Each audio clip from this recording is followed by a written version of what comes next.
Hello everyone, welcome to Steel Forest Welding and Forge.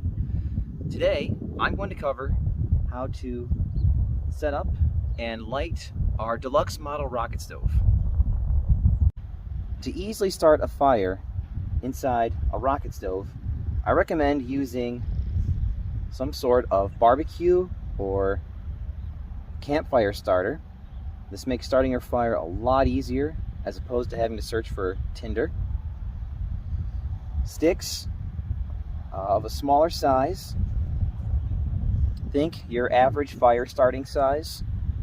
It's about the size of the sticks you need. And an ignition source. Now, while preparing to use your rocket stove, be sure you place your stove on a level and steady surface. This will help avoid it tipping over while you're cooking. One thing you also want to do that is very critical to helping the efficiency of your rocket stove is to always point your air inlet towards any breeze or wind you may have. Today the wind is coming from the southwest, so I'm going to be pointing the air inlet tube in this direction. Now we're going to begin to fill up our feeding tube with sticks. While we are loading these sticks into the tube, be sure you load these sticks with the skinnier end of the sticks into the tube first. The smaller size of the bottom of these sticks will help making starting your fire a little bit easier.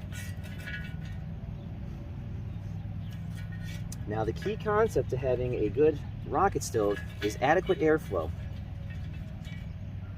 When you're loading the fuel into your feeding tube, you want to be sure you don't overfill your tube.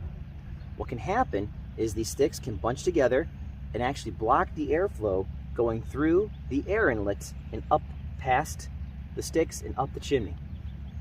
So once it's a bit of a struggle to put these sticks in, here I have to kind of fish that through there, get it down there. That's a good sign that it's time to stop filling your feeding tube. Now, having this open is not a problem when starting your stove. In fact, it may assist it a little bit. It may increase your airflow. Once you start cooking, closing this lid will help you regulate your stove so you don't burn through your fuel as quickly as if you left this open. If one of your goals is to have a hotter fire, I recommend leaving this open. Now, I left one stick set aside. You're going to take your barbecue or your fire starter, place it here at the mouth of the air inlet. We're going to light this barbecue starter on fire with our ignition source, and then push it into the back of the stove right behind the sticks.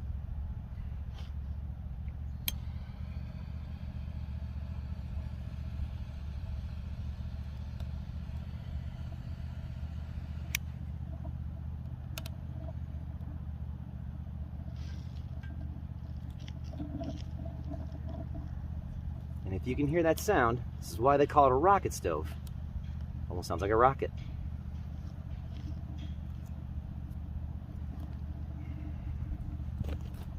Going to position that starter so it's more towards the center of those sticks. There we go. One other little tip I can give you to help your stove. When your fire is first starting out, just drop a few sticks straight down the chimney. These will burn a lot quicker since they're directly in the fire pot, and they'll burn entirely instead of the last few inches of the sticks, which is what a rocket stove is designed to do. While your stove is still heating up, you may be tempted just to force these sticks in. Don't. Allow the sticks that are already burning to coal up slightly, create a nice little fire pot. Just take your time when first starting your stove.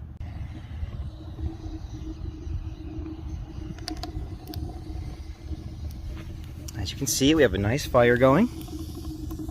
Barbecue lighter is still there, almost gone. Flames are just starting to breach the top of the chimney. No smoke, nice hum. It's a good sign that our stove is off to a good start. Now, we've got a pretty good fire going. Now's gonna be the time that we start to force those sticks down into the fire pot to keep our fire nice and warm. When your stove is working well, you'll see it produces virtually no smoke, very few sparks, and will be nice and hot. You'll even have those flames kind of licking the top of that stove. And to control your fire a little bit more, to make it burn a little less fuel, you can go ahead and close that lid. Thank you for visiting my channel today. I'm hoping to use this channel in the near future as a means of showing more demonstrations. I plan on having some blacksmithing videos. My lovely and wonderful wife has agreed to show a couple examples of some good campfire cooking, and really excited about all that stuff. Oh, and also I'll be doing reviews on welding equipment, as well as doing some welding tutorial videos. So thank you again for visiting Steel Force Welding and Forge's YouTube page. Make sure you also check us out on Etsy for our store, on Facebook Marketplace as well. And thank you.